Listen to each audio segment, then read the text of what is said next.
Hello, readers of Good Housekeeping. I'm Caroline Quentin. Welcome to my Devon garden. Come and enjoy it with me.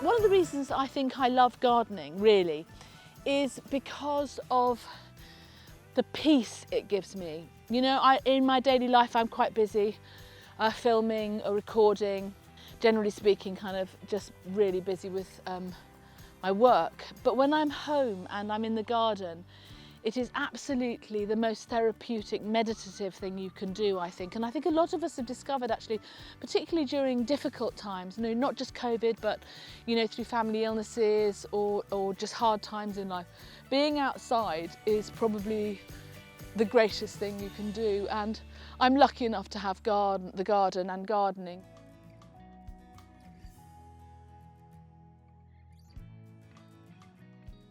So this is a bed that I planted when my mum passed away, Katie, about 10 years ago now.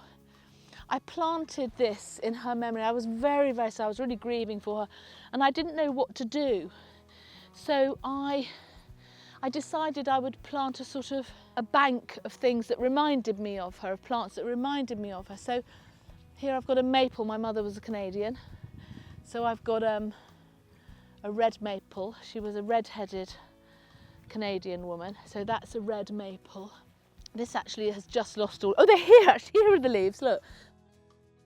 These colours are unbelievable. So I planted this bed, in fact, for this time of year when it's just at its absolute best. Now these are great. If anyone's looking for a red plant, you cannot do better than this. This is a dogwood. This is a red dogwood.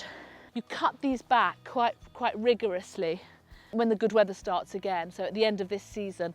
Cut them right back and then they produce these stems, these amazing bright red stems, and actually when the light hits them, they are such a wonderful, wonderful bright red. And these dogwoods come in lots of different colours. When these leaves come off, this will be, can you see what colour? That's amazing, sort of peachy amber colour. So everything in this bed reminds me of my mum in some way or another.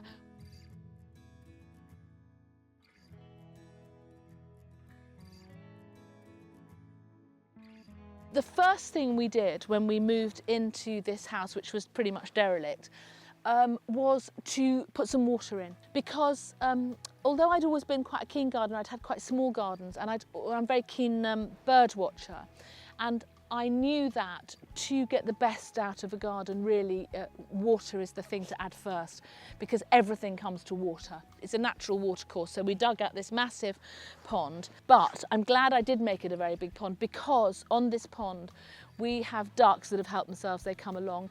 In the spring, the swallows, the swifts and the house martins swoop down and scoop up water, which they then add to mud to make their nests. They also, in the evening, come down and pick off all the insects, the mosquitoes, the flies, all of that off the surface of the water.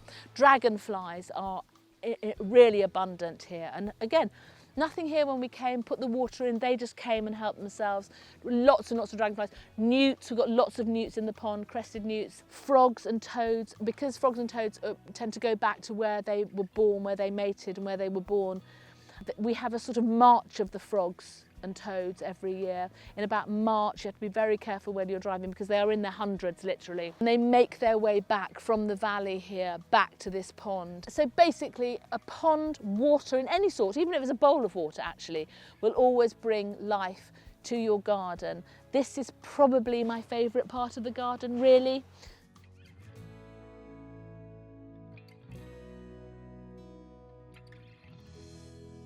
When the light comes on, it's unreal, isn't it?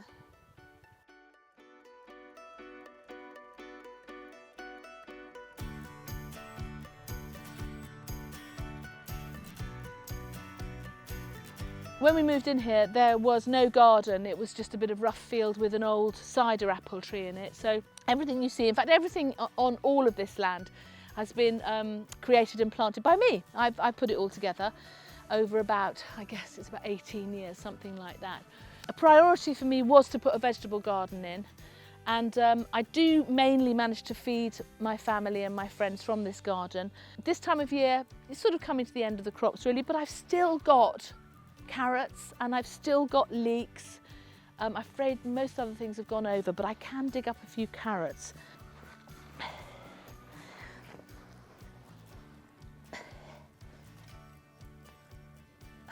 So these are nice. They're a bit grubby. I'll wash them out in a minute and I'll show them to you when they're all nice and clean, but they're utterly beautiful. I grow quite a wide range of vegetables, not just these lovely carrots.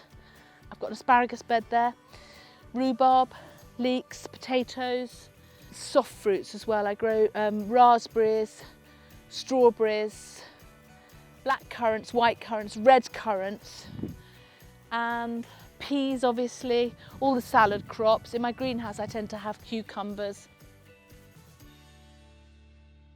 This year I've had a huge success and I'm absolutely delighted to say these are my best leeks, and I'm going to dig one up and show you what a triumph they are.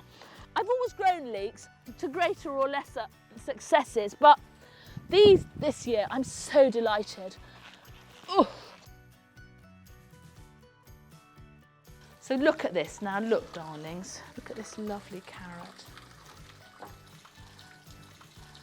Now, because I don't use any insecticides or anything like that, so everything here is organic. So when I wash something in the sink here, it means once I've got the grit off it, I can eat it straight away because I know it hasn't got anything grim on it. The thing that helps me most here with keeping things bug-free are the birds. So I get the birds to come into the garden and the birds eat all the little green fly and all that, and I get to eat beautiful fresh vegetables that haven't got any insecticide on them. So delicious.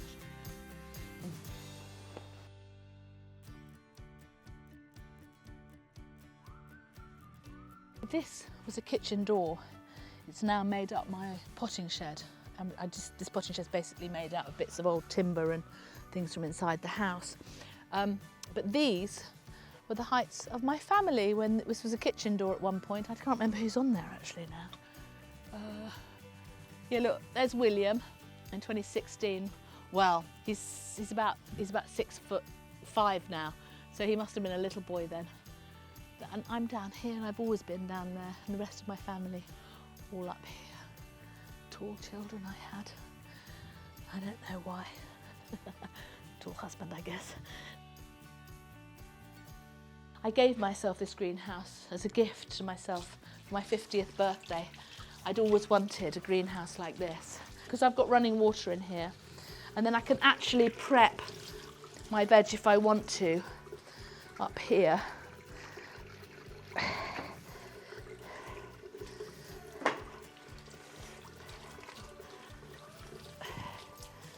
They're lovely.